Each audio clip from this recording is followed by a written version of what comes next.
की बात की जा रही थी कल, गारंटी। ये तो समय बताएगा। ये तो गारंटी की बात कर रहे थे। बताइए, आपने गारंटी नहीं दी थी कि आप आय दुगनी करेंगे हमारे किसान भाइयों की? क्या आपने गारंटी नहीं दी थी आप वन पेंशन लेकर आएंगे हमारे नौजवानों के लिए जो शहीद होते हैं? क्या आपने गारंटी नहीं दी थी कि आप 2 करोड़ लोगों को नौकरी देंगे? क्या आपने गारंटी नहीं दी थी कि आप मुफ्त सिलेंडर देंगे?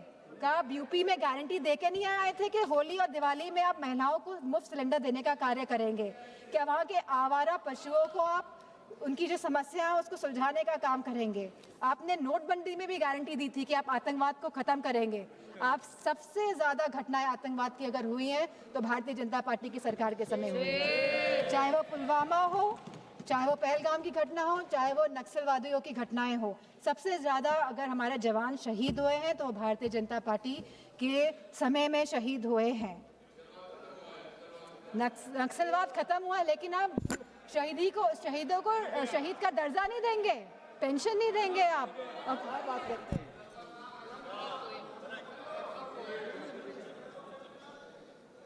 तो मैं केवल ये बात कहना चाहती हूँ कि बचपन में हम सब ने कहानी सुनी थी रेड राइडिंग हुड की। सब बच्चों ने सुनी है, हम आज भी अपने उसको जहन में रखते हैं कि किस तरह एक नन्ही सी बच्ची जो अपनी दादी माँ से मिलने जाती है, बहुत खुशी के साथ वो जाती है, वो जंगल में भटक जाती है, उसे घर पहुँचने में दादी माँ के रात हो जाती है।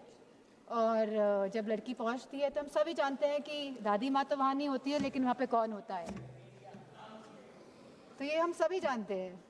तो ये जो सरकार है, ये डिलिमिटेशन का जो मुखौटा, जो ये आरक्षण का, महिला आरक्षण का जो मुखौटा पहने हुए है कि हम महिलाओं को आरक्षण देने का कार्य करें, लेकिन वाकई में ये डिलिमिटेशन के प्रयोग से अपने आप को सशक्त करने की बात कर रहे हैं। ये चाहते हैं कि सत्ता में बने रहें, ये नहीं चाहते कि जातिगत जनगणना हो, ये नहीं चाहते कि हमारी दलित, ओबीसी माताओं बहनों को, हमारी अल्पसंख्यक बहनों को आरक्षण मिले, वो आगे बढ़े। इन्हीं शब्दों के साथ मैं अपनी बात को समाप्त करती हूँ। धन्यवाद। मैं धन्यवाद देना चाहूँगी अध्यक्ष महोदया का, जिन्होंने मुझे इतने महत्वपूर्ण 131वें संविधान संशोधन विधेयक पर बोलने का मौका दिया। सबसे पहली बात जो मैं रखना चाहूँगी, जो सत्ता पक्ष है वो जिस तरह की भूमिका बना रहा है कि विपक्ष लोग आरक्षण के साथ नहीं है, महिलाओं के आरक्षण के साथ नहीं है, जिस तरह की भ्रांति और भ्रम फैलाने का काम कर रही है सत्ता पक्ष के लोग, तो मैं उन लोगों से कहना चाहूँगी कि 2023 में जब नारी शक्ति वंदन अधिनियम बिल पास हुआ था तो पक्ष और पूरा विपक्ष एक साथ होकर इस बिल को हम लोगों ने पास कराया था और ये सर्व सहमति के साथ पास हुआ था। लेकिन जो ये अब संशोधन लाया जा रहा है, तो आखिरकार सरकार क्या चाहती है? क्या सरकार वाकई में महिलाओं का सशक्तिकरण चाहती है, या इस विधेयक को लाकर, इस संशोधन को लाकर वो खुद के सशक्तिकरण के तरफ काम कर रही है? जब 2023 में विधेयक आया था तब स्पष्ट रूप से लिखा गया था कि जनगणना होगी, और समाजवादी पार्टी का ये पक्ष था कि जातिगत जनगणना हो। और कल होम मिनिस्टर साहब ने भी ये बात कही है कि जनगणना कराएंगे, अभी वो घरों की गिनती कर रहे हैं, पिछले 3 सालों में खाली वो घरों की गिनती कर पाए हैं। तो जनगणना होगी, जातिगत जनगणना होगी, उसके बाद परिसीमन होगा और आरक्षण लागू होगा। तो सभी लोग इस बात से सहमत थे। लेकिन 2024 में जब भारतीय जनता पार्टी की सरकार आई और पूर्ण बहुमत की सरकार नहीं पा पाई, सहयोगों के साथ लाई गई ये सरकार, तो जब ये सरकार आई तो 2024 में ही आपने जनगणना क्यों नहीं शुरू कराई? हमारा सवाल ये है। आपने लगभग 2.5 साल निकाल दिए, आपने जनगणना नहीं कराई, क्योंकि अगर जनगणना हो जाती तो आज हम परिसीमन की स्टेज में होते और आरक्षण 2029 तक लागू हो जाता। लेकिन आपकी मंशा ही नहीं थी कि 2029 पे महिलाएं आए और इस सदन में बैठे।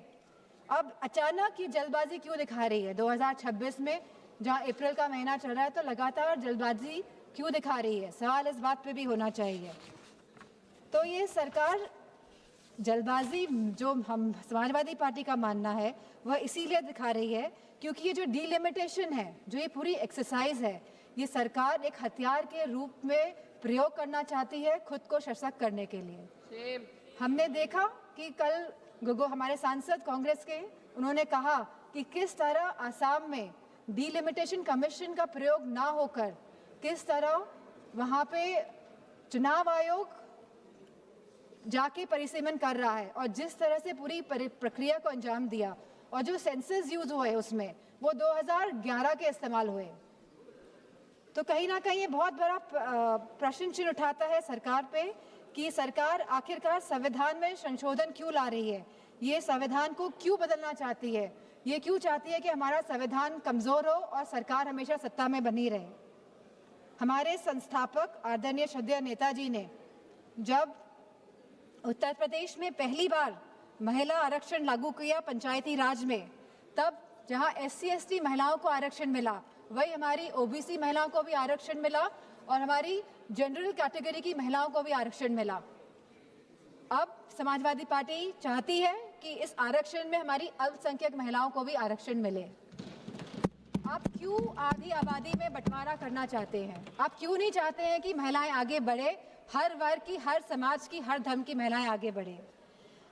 आज हमारी यह मांग है कि आप OBC महिलाओं को भी आरक्षण दें और हमारी अल्पसंख्यक महिलाओं को भी आरक्षण दें।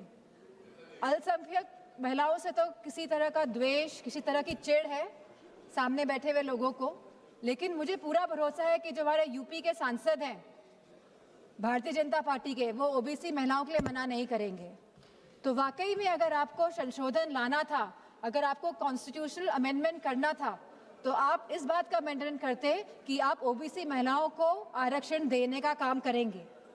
आज जब आप अल्पमत में दिखाई दे रहे हैं क्योंकि आप जानते हैं कि आपका जो वोट है वो खिसकता जा रहा है कहीं ना कहीं, तो आप इस तरह का भ्रम फैलाने के लिए ये संशोधन बिल लेकर आए हैं, क्योंकि आपका केवल एक ही लक्ष्य है कि जो डेटा, जो कास्ट सेंसस का डेटा, जो जातिगत जनगणना का जो डेटा आएगा, जिससे सबकी भागीदारी सुनिश्चित होगी, निश्चित होगी, आप इससे भागना चाह रहे हैं और आप डीलिमिटेशन की प्रक्रिया से इसीलिए सेंसस को हटाना चाहते हैं या 20 या 25 साल के सेंसस का आप प्रयोग करना चाहते हैं।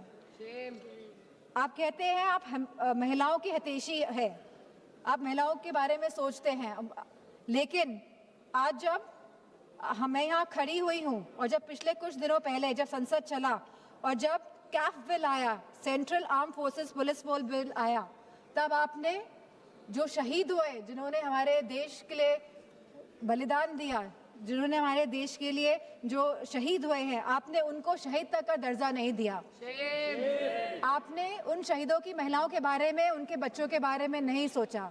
आज जब ये आप विधेयक लेके आ रहे हैं तो हमारी मांग है कि उन महिलाओं के सम्मान के लिए आप उन शहीद जनों को, शहीद जवानों को शहीद का दर्जा दें और साथ में आप उन्हें पेंशन देने का भी कार्य करें। अब जब महिलाओं की बात हो रही है तो आंगनवाड़ियों को क्यों छोड़ रहे हैं आप आंगनवाड़ियों को भी, जो इतने साल से संघर्ष कर रही है, जो गांव-गांव में संघर्ष कर रही है, आप उनको भी उनका मानदेय बढ़ाने का कार्य करें। जहां आप सब वाकई में चाहते हैं अगर महिलाएं सशक्त बने तो आप उनकी शिक्षा में ध्यान दीजिए। अध्यक्ष महोदय, यूपी में तो गांव-गांव में स्कूल बंद किए जा रहे हैं, प्राइमरी स्कूल्स को बंद किया जा रहा है बिना कुछ सोचे, बिना कुछ समझे। और स्वास्थ्य के जो हालात हैं और जो पोषण की जो व्यवस्था है उत्तर प्रदेश में, मैं समझती हूँ पूरी तरह से उत्तर प्रदेश की व्यवस्था ध्वस्त है। और सुरक्षा और महिलाओं के सम्मान की तो बात क्या ही करी जाए। हमने देखा है जिस तरह हाथरस कांड हुआ, जिस तरह भारतीय जनता पार्टी के जो MLA सेगर जी का जो पूरा कांड हुआ, और लगातार जो उत्तराखंड में कांड हुआ, जब हमारे सांसद ने एक कविता कह दी तब तो विपक्ष दल की सब सांसदें खड़ी हो गई, उनका विरोध करने लगी, भरपूर तरीके से इन लोगों ने विरोध किया। लेकिन जब मणिपुर की घटना हुई तो कोई भी भारतीय जनता पार्टी के महिला सांसद खड़ी नहीं हुए।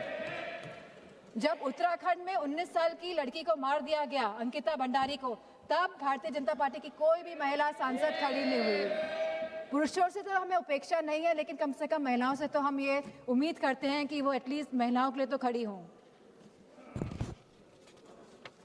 मैं जो ये मोह में है, सत्ता के जो मोह हो गया है, भारतीय जनता पार्टी को, जो छोड़ना नहीं चाहते हैं और जिस तरह से डिलिमिटेशन लाना चाहते हैं, जिस तरह से जातिगत जनगणना नहीं कराना चाहते हैं, जिस तरह से ये लोग चाहते हैं कि सत्ता में बने रहे लेकिन गरीबों को, पिछड़ों को, दलितों को उनका हक, सम्मान, अधिकार नहीं दे।